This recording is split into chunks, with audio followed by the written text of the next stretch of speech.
Welcome to the Enchanted Library, where we turn the pages of books, beautiful and old, living and magical. It's time to curl up, get cozy, and join us on an adventure.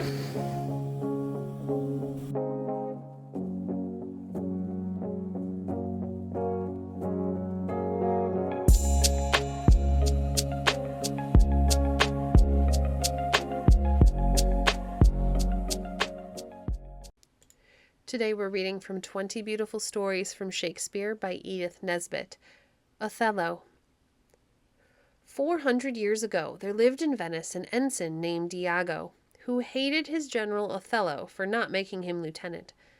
Instead of Iago, who was strongly recommended, Othello had chosen Michael Cassio, whose smooth tongue had helped him win the heart of Desdemona. Iago had a friend called Rodrigo, who supplied him with money and felt he could not be happy unless Desdemona was his wife. Othello was a Moor, but of so dark a complexion that his enemies called him a blackamoor. His life had been hard and exciting. He had been vanquished in battle and sold into slavery, and he had been a great traveler and seen men whose shoulders were higher than their heads. Brave as a lion, he had one great fault: jealousy. His love was a terrible selfishness. To love a woman meant with him to possess her as absolutely as he possessed something that did not live and think.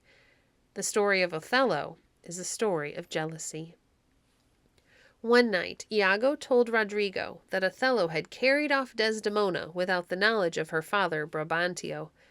He persuaded Rodrigo to arouse Brabantio, and when that senator appeared, Iago told him of Desdemona's elopement in the most unpleasant way. Though he was Othello's officer, he termed him a thief and a Barbary horse. Brabantio accused Othello before the Duke of Venice of using sorcery to fascinate his daughter. But Othello said the only sorcery he used was his voice, which told Desdemona his adventures and hairbreadth escapes. Desdemona was led into the council chamber, and she explained how she could love Othello despite his almost black face by saying, "I saw Othello's visage in his mind." As Othello had married Desdemona, and she was glad to be his wife, there was no more to be said against him, especially as the Duke wished him to go to Cyprus to defend it against the Turks. Othello was quite ready to go, and Desdemona, who pleaded to go with him, was permitted to join him at Cyprus. Othello's feelings on landing in this island were intensely joyful. "Oh, my sweet," he said to Desdemona, who arrived with Iago, his wife, and Rodrigo before him, "I hardly know what to say to you. I am in love with my own happiness." News coming presently that the Turkish fleet was out of action, he proclaimed a festival in Cyprus from 5 to 11 at night. Cassio was on duty in the castle where Othello ruled Cyprus, so Iago decided to make the lieutenant drink too much. He had some difficulty, as Cassio knew that wine soon went to his head, but servants brought wine into the room where Cassio was, and Iago sang a drinking song, and so Cassio lifted a glass too often to the health of the general. When Cassio was inclined to be quarrelsome, Iago told Rodrigo to say something unpleasant to him. Cassio cudgeled Rodrigo, who ran into the presence of Montano, the ex-governor. Montano civilly interceded for Rodrigo, but received so rude an answer from Cassio that he said, Come, you're drunk." Cassio then wounded him, and Iago sent Rodrigo out to scare the town with the cry of mutiny.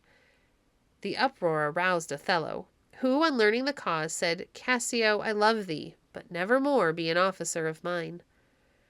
On Cassio and Iago being alone together, the disgraced man moaned about his reputation. Iago said reputation and humbug were the same thing. "Oh, God," exclaimed Cassio, without heeding him, "that men should put an enemy in their mouths to steal away their brains."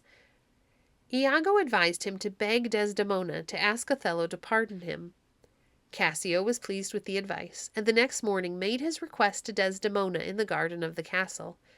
She was kindness itself, and said, "Be merry, Cassio, for I would rather die than forsake your cause." Cassio at that moment saw Othello advancing with Iago, and retired hurriedly. Iago said, "I don't like that." "What did you say?" asked Othello, who felt that he had meant something unpleasant, but Iago pretended he had said nothing. Was that not Cassio that went from my wife? Asked Othello. And Iago, who knew it was Cassio, and why it was Cassio, said, I cannot think it was Cassio who stole away in that guilty manner. Desdemona told Othello that it was grief and humility which made Cassio retreat at his approach. She reminded him how Cassio had taken his part when she was still heart-free, and found fault with her Moorish lover. Othello was melted and said, I will deny thee nothing. But Desdemona told him that what she asked was as much for his good as dining. Desdemona left the garden, and Iago asked if it was really true that Cassio had known Desdemona before her marriage. Yes, said Othello. Indeed, said Iago, as though something that had mystified him was now very clear. Is he not honest? Demanded Othello. And Iago repeated the adjective inquiringly, as though he was afraid to say no.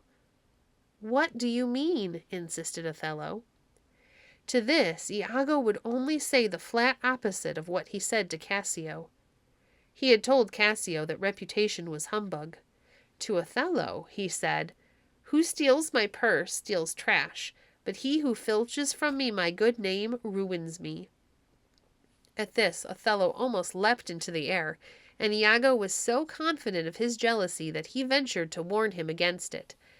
Yes, it was no other than Iago who called jealousy the green-eyed monster, which doth mock the meat it feeds on. Iago, having given jealousy one blow, proceeded to feed it with the remark that Desdemona deceived her father when she eloped with Othello. If she deceived him, why not you? Was his meaning. Presently, Desdemona re-entered to tell Othello that dinner was ready. She saw that he was ill at ease. He explained it by a pain in his forehead. Desdemona then produced a handkerchief which Othello had given her. A prophetess, 200 years old, had made this handkerchief from the silk of sacred silkworms, dyed it in a liquid prepared from the hearts of maidens, and embroidered it with strawberries. Gentle Desdemona thought of it simply as a cool, soft thing for a throbbing brow. She knew of no spell upon it that would work destruction for her who lost it. Let me tie it round your head, she said to Othello. You will be well in an hour. But Othello pettishly said it was too small and let it fall. Desdemona and he then went indoors to dinner, and Emilia picked up the handkerchief, which Iago had often asked her to steal. She was looking at it when Iago came in. After a few words about it, he snatched it from her and bade him leave her. In the garden he was joined by Othello, who seemed hungry for the worst lies he could offer. He therefore told Othello that he had seen Cassio wipe his mouth with a handkerchief, which, because it was spotted with strawberries, he guessed to be the one that Othello had given his wife.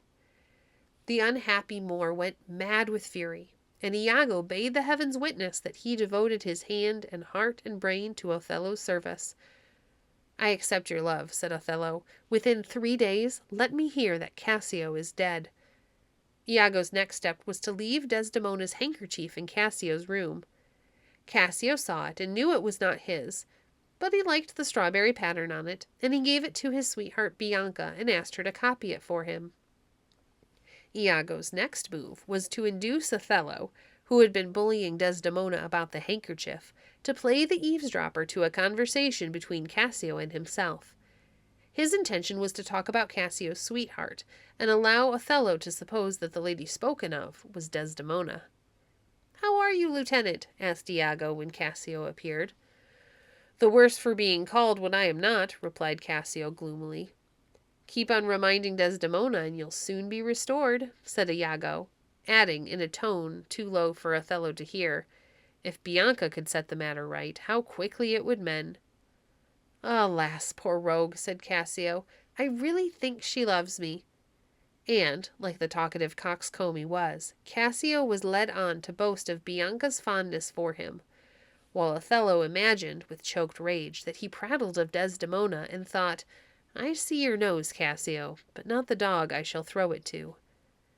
Othello was still spying when Bianca entered, boiling over with the idea that Cassio, whom she considered her property, had asked her to copy the embroidery on the handkerchief of a new sweetheart. She tossed him the handkerchief with scornful words, and Cassio departed with her. Othello had seen Bianca, who was in station lower, in beauty and speech inferior far to Desdemona, and he began, in spite of himself, to praise his wife to the villain before him. He praised her skill with the needle, her voice that could sing the savageness out of a bear, her wit, her sweetness, the fairness of her skin. Every time he praised her, Iago said something that made him remember his anger and utter it foully. Yet he must needs praise her and say, "The pity of it, Iago! Oh, Iago, the pity of it, Iago!" There was never in all Iago's villainy one moment of wavering. If there had been, he might have wavered then.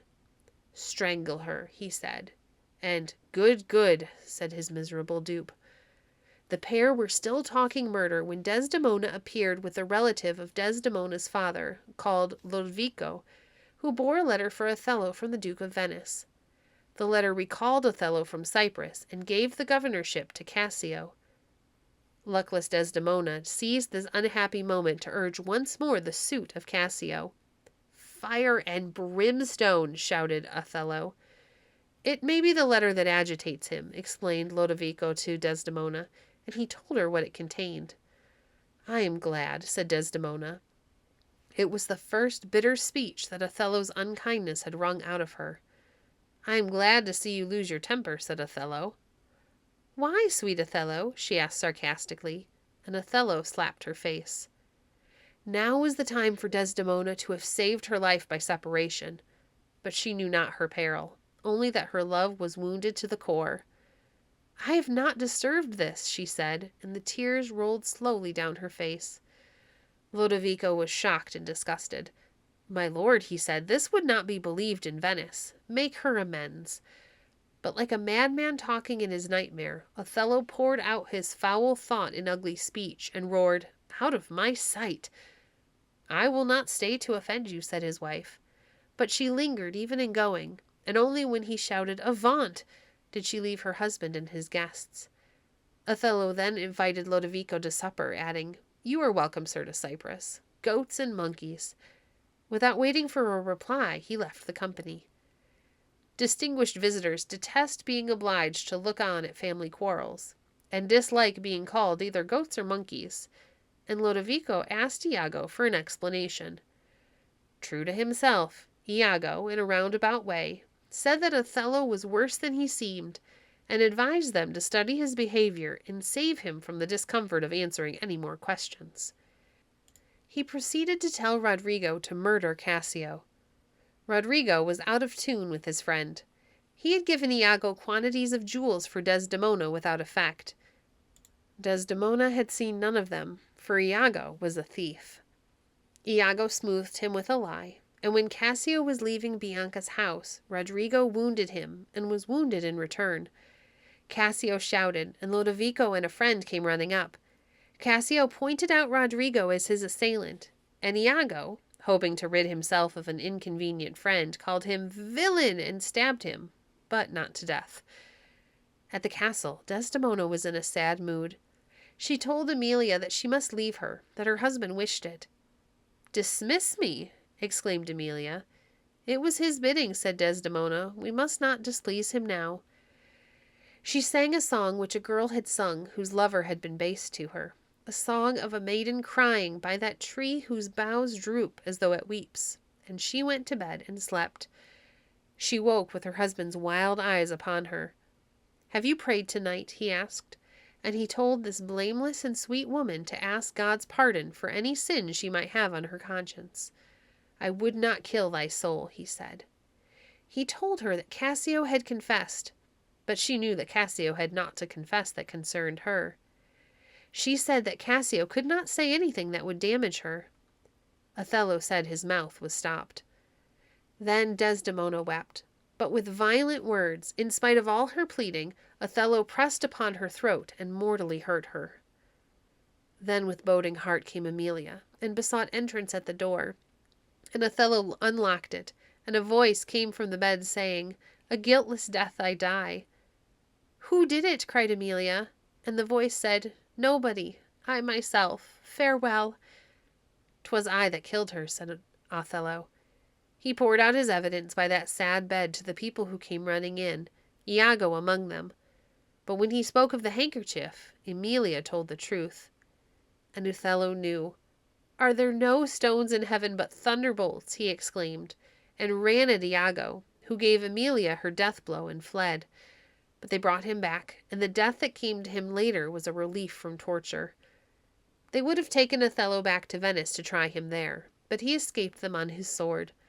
"A word or two before you go," he said to the Venetians in the chamber. "Speak of me as I was. No better, no worse.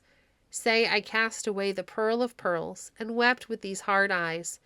And say that, when in Aleppo years ago I saw a Turk beating a Venetian, I took him by the throat and smote him thus.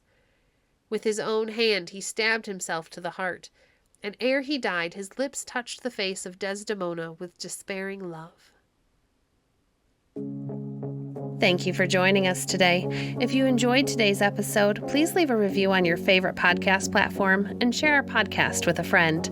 Visit our website at www.enchantedlibrary.net to see our past books or to connect with us on Facebook. If you'd like to support the work we do, you can visit our Patreon page at patreon.com/enchantedlibrary. We appreciate your support. Until next time, friends, happy reading.